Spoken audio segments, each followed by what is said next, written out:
Welcome to This Explainer. Today, we're diving headfirst into a really fascinating and honestly ongoing legal shift happening right at the heart of our food system. We're going to break down the local food dilemma and specifically look at how the state of Maine literally pioneered a trailblazing legislative movement around something called food sovereignty. So, let me ask you kind of a wild question. Is buying your neighbor's food illegal? I mean, it sounds absolutely ridiculous, right?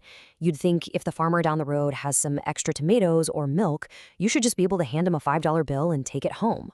But depending on what exactly you're buying and how the rules are set up in your state, that simple everyday transaction might actually violate state and federal laws. Crazy, right? Okay, let's really dive into this. Picture a simple, hand-painted wooden sign sitting on the side of a dirt road. Fresh eggs, $5 a dozen. Now, for decades, there's been this growing friction between that traditional, simple roadside purchase and the massive, heavy burden of modern industrial regulatory fees. You see, small-scale farmers have increasingly found themselves crushed under the exact same rigorous licensing, labeling, and inspection rules that were designed for massive, multi-state agricultural corporations. It's a real mismatch. So, here's how we're going to break this explainer down. First, we'll look at the local food dilemma. Second, we'll define exactly what food sovereignty is. Third, we'll look at why these local ordinances matter so much. And finally, we'll do a quick reality check on exactly which foods are allowed versus excluded. All right, let's jump right into part one, the local food dilemma, or as I like to think of it, small farms facing big rules. Just look at the stark contrast here. Back in 2020, 63% of Maine's farmers made less than 10 grand in sales. We're talking about small homesteaders with just a handful of animals selling strictly to folks in their local community.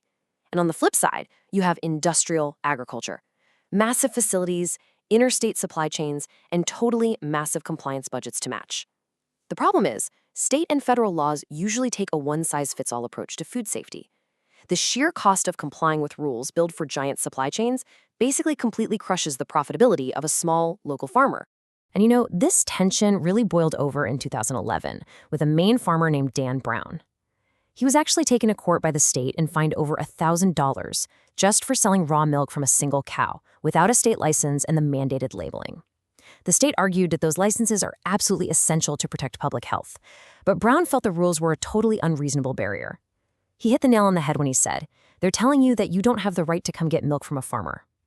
Ultimately, the Maine Supreme Court did uphold his fine, but man, his case ignited a massive firestorm of grassroots activism. Which brings us to part two, defining food sovereignty. This is the legal solution communities came up with. The pushback resulted in towns passing what are known as Food Sovereignty Ordinances, or FSOs. Basically, an FSO is a written local law adopted by a town that explicitly allows small-scale producers to totally bypass state licensing and inspections. The one big catch? The food has to be sold directly to the consumer. This was the exact legal mechanism towns used to reclaim control over their local food systems from state regulators. And it wasn't just a handful of rebel towns doing this. This idea spread like wildfire. As of recently, a whopping 113 towns and cities in Maine have successfully adopted these local ordinances. To put that in perspective, that's roughly 30% of all the municipalities in the entire state. It's mostly concentrated in tight-knit, rural and agricultural areas where, everybody knows their neighbors. And this grassroots pressure, it escalated all the way up to the state capitol. In 2017, the state passed the Maine Food Sovereignty Act, which actually legally validated these local ordinances. But they didn't stop there.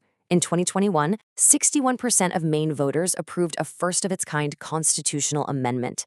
They literally cemented the unalienable right to food into public law, ensuring that individuals have the right to grow, raise, harvest, and consume the food of their own choosing. Really groundbreaking stuff.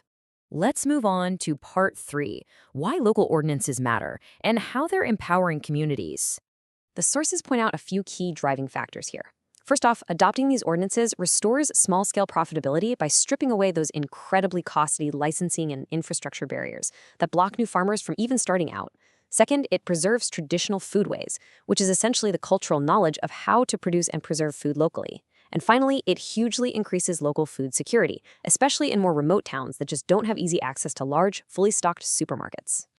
Now, you might be wondering, how does this stay safe without government inspectors? Well, The whole system relies entirely on what the law calls direct producer to consumer, or face-to-face transactions, usually right at the site of production.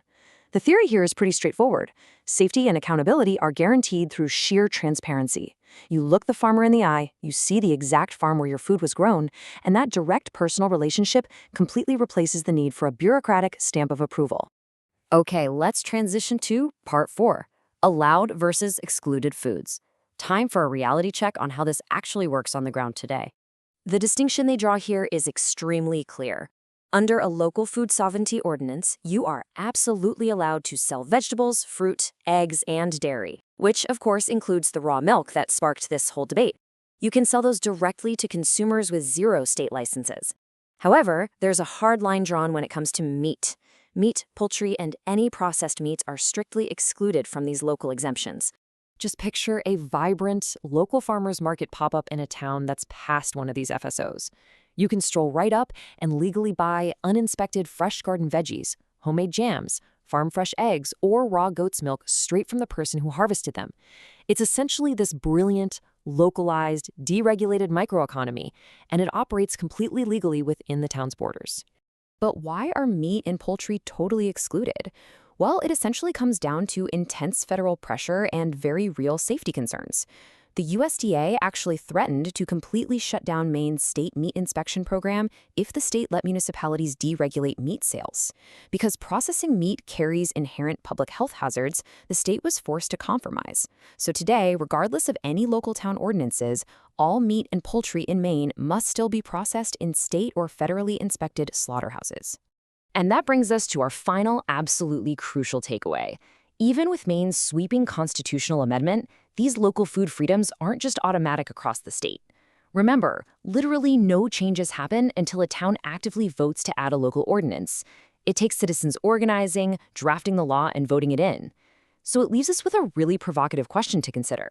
As our food supply chains get increasingly globalized and complex, who should actually have the final say over what's allowed on your dinner plate? The federal government, the state, or your local community? Thanks so much for joining me on this explainer, and keep asking those big questions about where your food really comes from.